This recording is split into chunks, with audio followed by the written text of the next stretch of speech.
Bismillahirrahmanirrahim. Assalamualaikum warahmatullahi wabarakatuh. Bagaimana kabarnya anak solih bersama orang tua di rumah hari ini? Ya, Masya Allah, semoga anak solih sekalian tetap sehat dalam lindungan Allah dan selalu semangat mengikuti pembelajaran.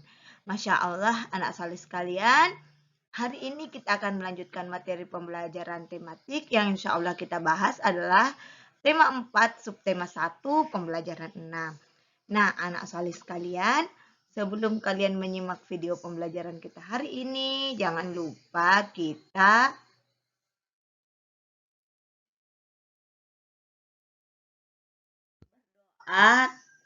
berdoa terlebih dahulu agar apa yang kita pelajari hari ini bernilai ibadah dan diridhoi oleh Allah Subhanahu wa taala.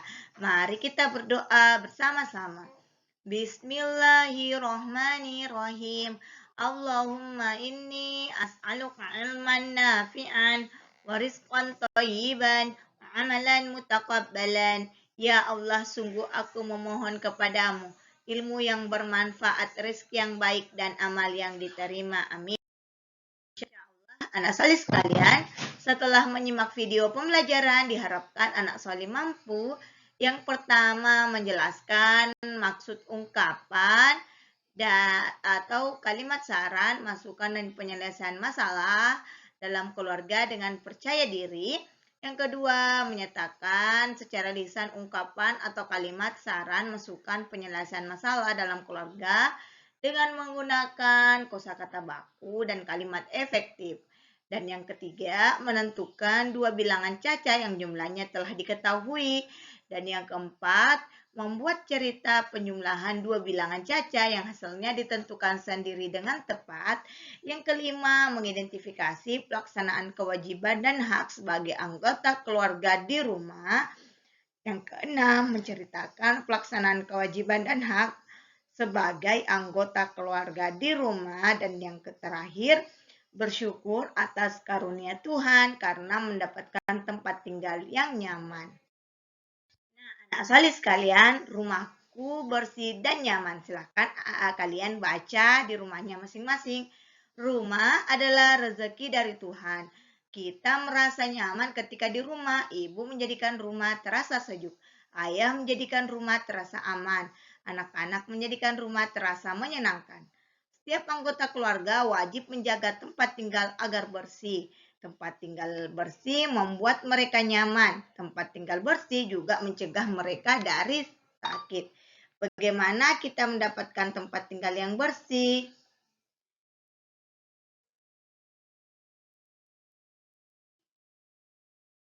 Nah, anak solih sekalian, setiap anggota keluarga berhak mendapatkan rumah bersih. Nah, mereka bersama-sama menjaga lantai agar bersih, ruang tengah selalu rapi, meja makan selalu bebas dari piring kotor, dapur bersih dari sampah, halaman tertata rapi.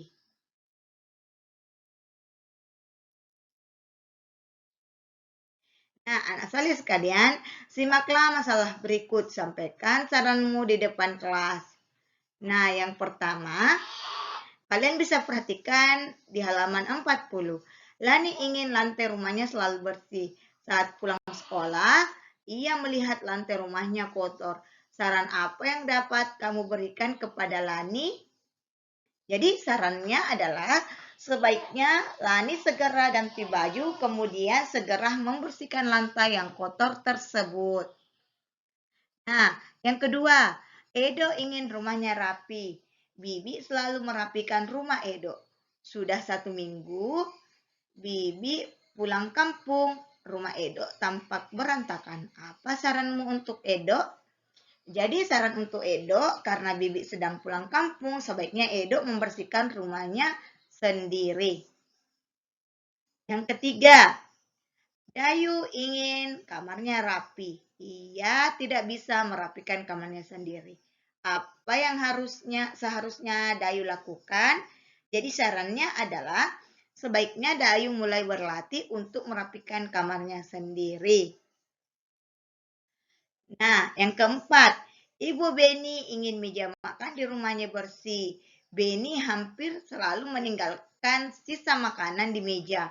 Apa yang seharusnya Beni lakukan? Jadi sarannya untuk Beni adalah sebaiknya Beni tidak meninggalkan sisa makanan di meja supaya meja makan selalu bersih. Yang kelima, Siti ingin rumah yang menyenangkan. Ia sedang bersedih. Ayah dan ibu Siti sedang menengok kakek nenek di kampung. Bagaimana seharusnya Siti bersikap? Jadi sarannya adalah sebaiknya Siti tidak bersedih walaupun ayah dan ibunya pergi ke kampung supaya suasana rumah tetap menyenangkan. Jadi itulah tadi beberapa masalah dan saran yang bisa diberikan. Nah, anak soleh sekalian, kita akan menuliskan satu saran pada tempat yang telah tersedia.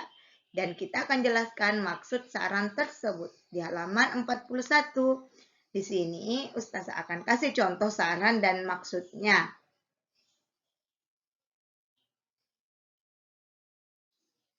Sarannya, sebaiknya Dayu mulai berlatih untuk merapikan kamarnya sendiri. Maksudnya itu supaya Dayu berlatih untuk merapikan kamarnya sendiri tanpa merepotkan orang lain. Nah, sekarang anak soleh sekalian, ayo berlatih. Nah, bermain adalah hak bagi semua anak. Udin dan kakaknya baru selesai mandi sore. Mereka hendak bermain kelereng. Kaleng tempat penyimpanan kelereng jatuh. Oleh karena itu, kelereng berserakan di ruang tengah. Udin dan kakaknya mengumpulkan kelereng bersama-sama. Jumlah kelereng semuanya adalah 600 buah. Berapa kemungkinan kelereng yang bisa dikumpulkan Udin? Berapa kemungkinan kelereng yang bisa dikumpulkan kakak Udin?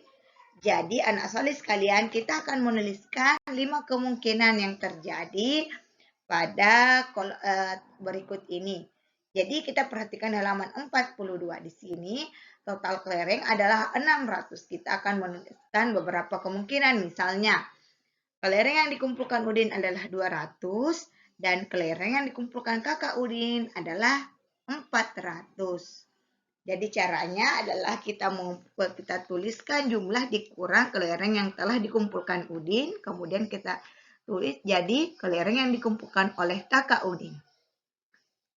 Nah, selanjutnya, misalnya kelereng yang dikumpulkan Udin 250 biji. Jadi kelereng yang dikumpulkan kakak adalah 600 dikurang 250 adalah 350. Begitupun kemungkinan lainnya yang anak soleh sudah pelajari pada materi sebelumnya.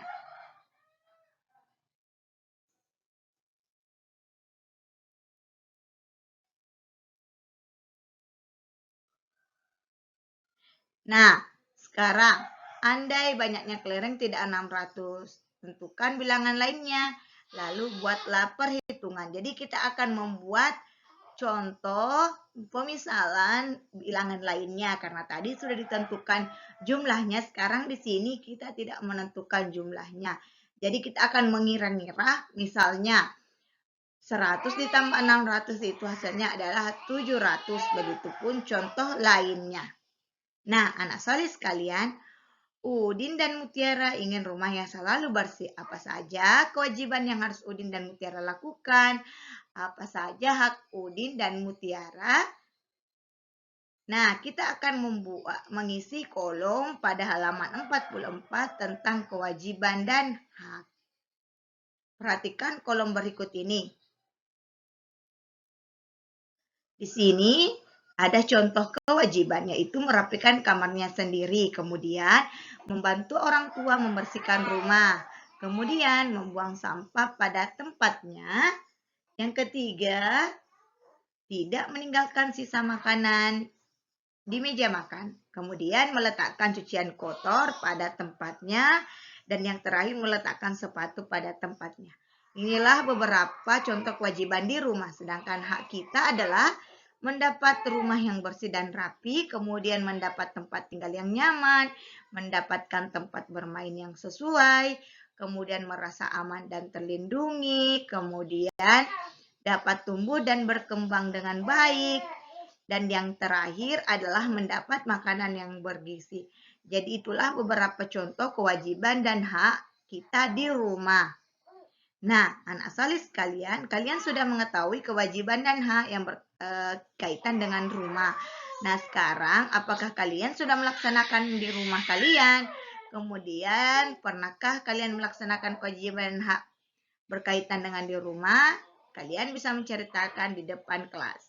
Di sini, Ustazah kasih contoh cerita tentang bagaimana kita melaksanakan kewajiban dan hak di rumah.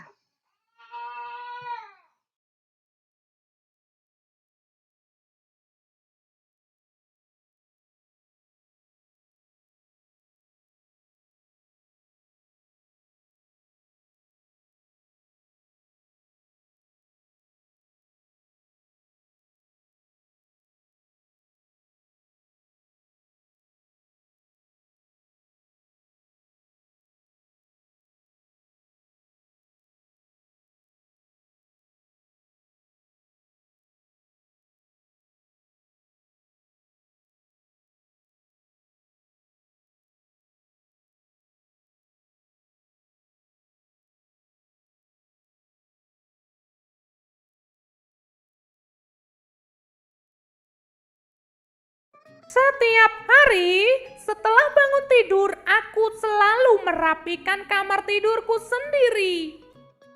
Selain itu, saat hari libur, aku membantu orang tuaku untuk membersihkan rumah. Aku bahagia karena mendapatkan tempat tinggal yang nyaman. Aku bersyukur dapat tumbuh dan berkembang dengan baik.